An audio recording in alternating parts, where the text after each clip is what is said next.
10:02 on the fan. What's going on, everybody? How are you today? We still waiting. But you know what? You know what we're going to do? We're going to actually push Aaron Rodgers aside just a little bit. It's happening today. Relax. But we're not. Just get out of our way for a little bit, Rodgers. We're tired of talking about you. What I need to run through my partner here is how the Giants, okay, which have been largely ignored since the Jones contract and the Saquon tender, with his contract as well, with the tag, I should say.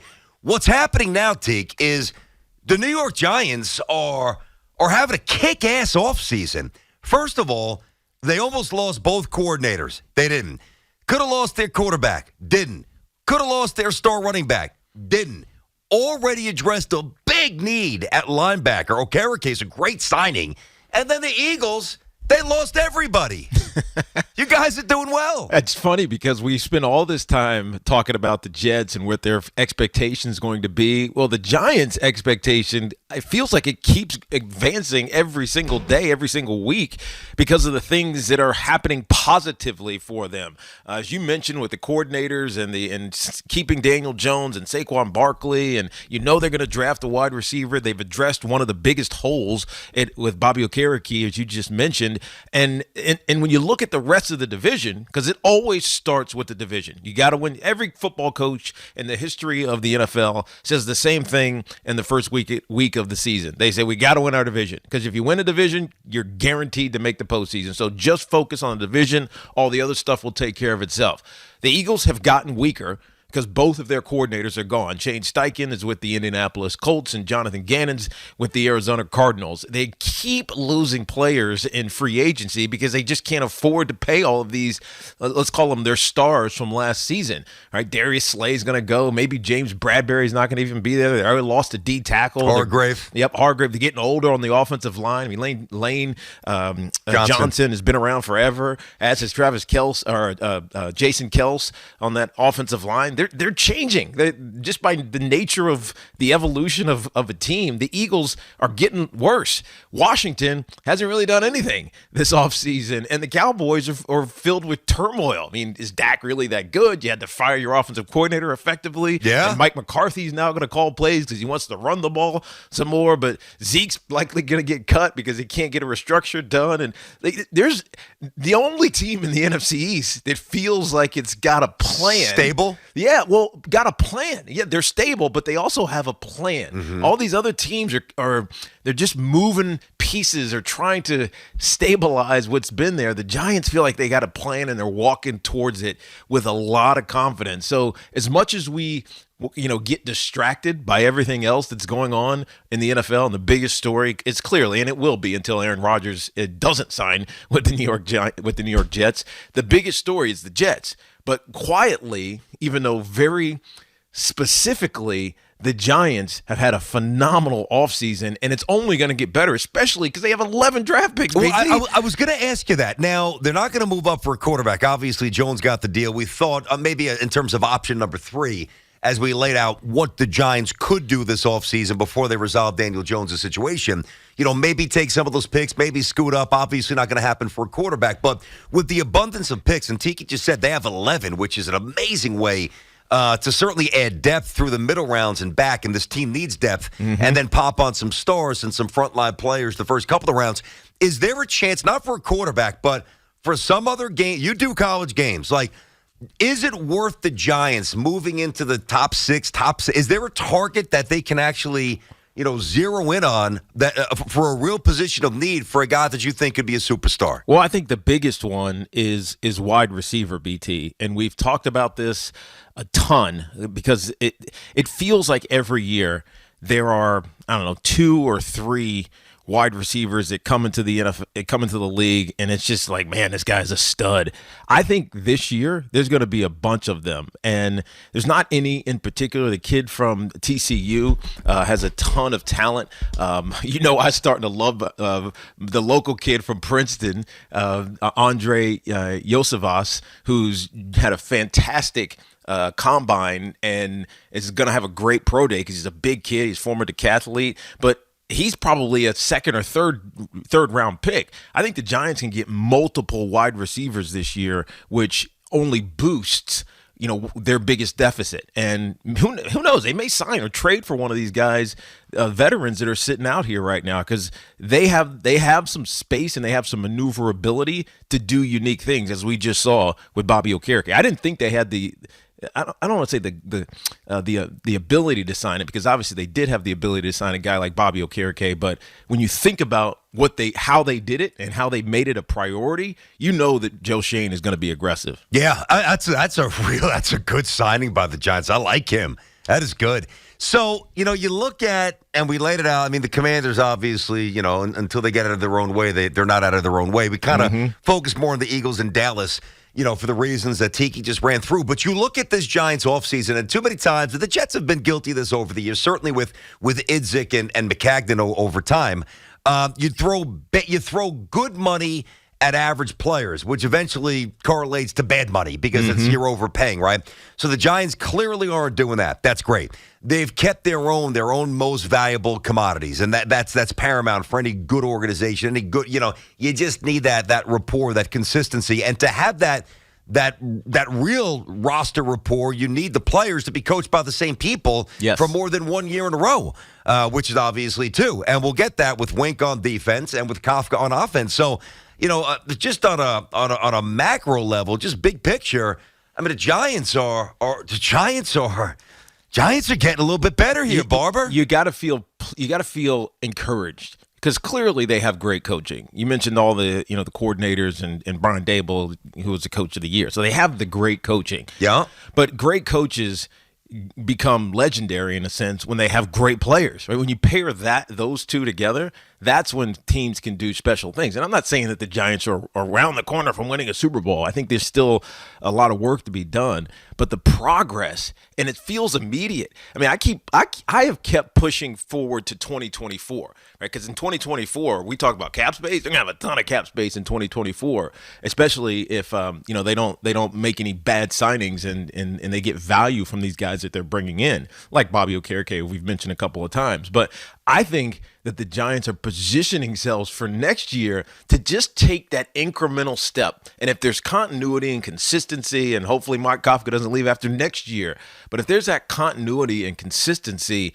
the Giants feel like they're building something. They're not taking a shot in the dark. They're not just, it's different. And I don't want to knock the Jets, but it's different from what the Jets are doing. The Jets are trying to win and get really relevant with the snap of a finger and be Super Bowl viable. And that's awesome. But they've also drafted. It's not like they just put it 9 for you. I mean, the infrastructure's good. But the quarterback situation, it immediatizes, and that's not a word, but you know what I mean. But it makes it immediate for the Jets to win, right? Immediatizes, right? Jeez, that's an interesting one. It's been a while since I've done that. It's been a while, but you get what I'm saying. I right? do. With Aaron Rodgers, you got to win in the next 2 years. Yeah. With the Giants, it's let's just keep taking steps, and hell, if we make the postseason, we get a favorable matchup. Who knows what can happen? Just like back in 2007 and less than 11, but 2007, where you just feel like you get there, then anything can happen. I feel like the Giants are taking that kind of path again, and it's encouraging, even though nobody seems to want to talk about it, because there are so much bigger stories going around the NFL right now. Yep, 877-337-6666. Tiki and Tierney here on the Fan. Inside of our Town Fair Tire studio, our friends at Town Fair remind you that you always get the guaranteed lowest price on name brand tires from Connecticut to Maine. Nobody beats Town Fair Tire. Nobody. Let me just drop this in quickly in case you missed it this morning. I don't want to assume that. I mean, I'm sure every Jet fan's locked in, but you never know. The Jets are working on a deal with Lazard. Obviously, played with Rodgers in Green Bay. Yeah, I don't think there's any way this does not happen today. It has to happen today. I believe it will happen today. But hey, listen, we understand. I even said this. Teak was out yesterday. I get it. We've been beating you over the head with this Rodgers stuff, and there's days we look at each other, we're like, geez, do we really want to? This goes back like months, really, or certainly weeks. We look at each other like, do we really want to talk about Rodgers today? And the general consensus amongst myself and Teak and Hoff, our producer, and Dove is in our meetings as well, Generally, there's been a few days where we're like, not really, but then we look at each other again. We're like, all right, well, what's the biggest story? And we keep coming back to Rodgers. So, we've tried to keep this fresh. We've tried to keep this interesting. We're all, at our wits' end with this nonsense at this point. Just, get off the pot, dude. Just make the announcement today, which, again, I think he will. But very quietly, the Giant fan who's been, a little pushed aside here for the bigger story, which is not only the biggest story in New York, it's the biggest story in sport. It really is. It definitely is. It's not even close, right? Well, because it doesn't happen like this. No. We've talked about this so many times, and I guess we can stop saying that because it happens every year. Quarterbacks move. Big-time quarterbacks who seem like they're going to be organization legends and forever in this. Let's say, for instance, the Seahawks. Forever, Russell Wilson was a forever Seahawk. You couldn't have told me 3 years ago Russell Wilson would want out and that they would willingly get rid of him and he'd go to the Denver. You couldn't have told me That's that. true. Right? Maybe even 2 years. Forget about 3. Yeah, 2 years. That's right. Same thing. I mean, maybe Tom Brady, it felt like the writing was on the wall because we had some of these inklings that him and Belichick were not button heads, but he didn't feel appreciated and he would end up in his career someplace else. But not really. We keep saying this, but every year it seems to happen. A franchise icon says, I want to go someplace else. I want to experience something different. And that's why we're now talking about Aaron Rodgers instead of it's a big story. I think the opposite of that spectrum is happening with the Giants because they're trying to rebuild new franchise icons. They had them for so long, with Strahan and all those guys that won the championships and Eli, and then it just stripped down and went invisible for a few years, hell, almost a decade.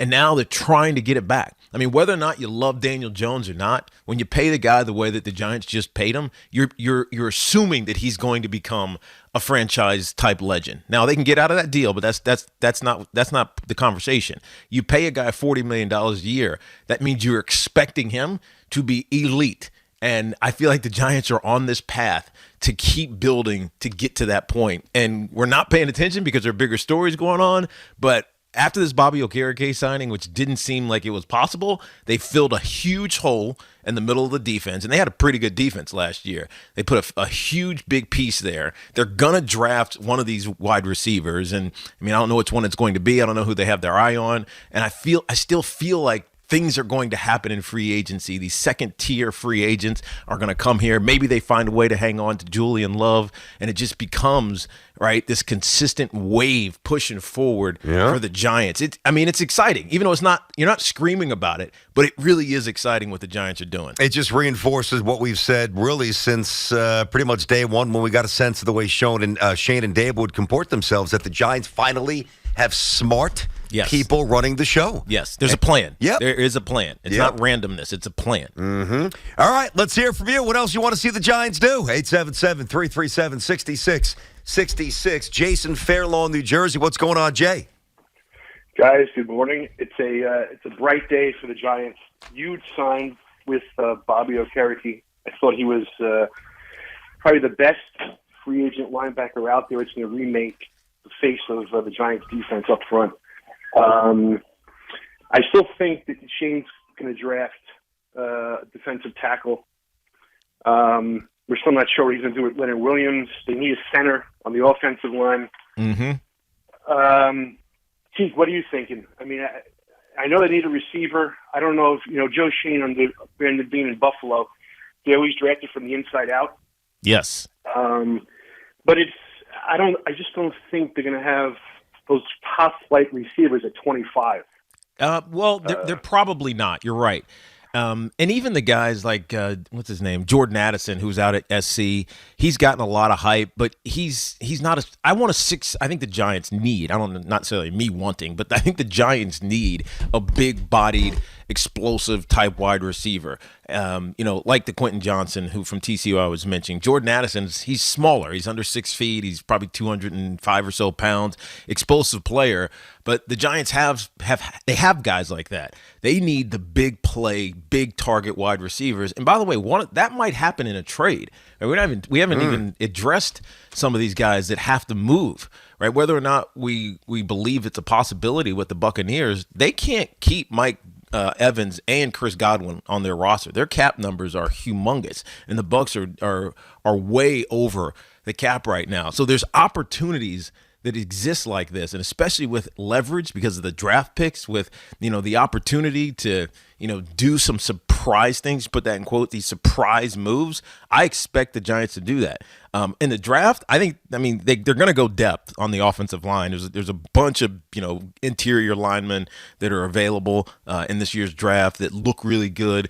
They're going to address inside out, as you were mentioning, Jason. But I also believe that there's a chance that they're gonna make a splash and via trade that we're not expecting yet. Okay, well, that's certainly fun. That's fun. 877-337-6666. Sam is in Queens on the Fan with Tiki and Tierney. What's up, Sam?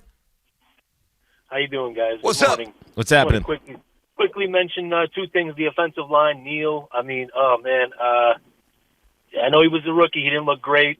And do you also about the wide receiver thing? Do you guys think we move up? I mean, what are we doing there? Well, I don't know if moving up helps you. I just really don't, because there's one guy, and that's Quentin Johnson, the kid from TCU. He's the elite prospect. Now there's some other ones who, the kid Tillman from Tennessee. There's another kid from Tennessee as well. I'm forgetting his name. He's one that had 4 touchdowns against Alabama, but he hadn't had a great career. So there's good players in this draft, but I don't know if there's any, I'm talking about from wide receiver perspective, I don't know if there's any that you are, breaking open the piggy bank to move up with your draft picks and go get.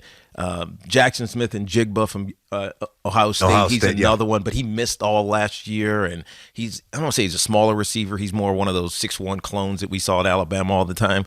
So there's good players, but I don't know if there's necessarily those that you need to go chase in the draft, because then you put yourself in a compromised position with all of the leverage you have with your draft picks. So there's many things that the Giants can do. I just know that they're not going to be imprudent with the advantage that they have with all these draft picks right now. Well, they definitely need a receiver.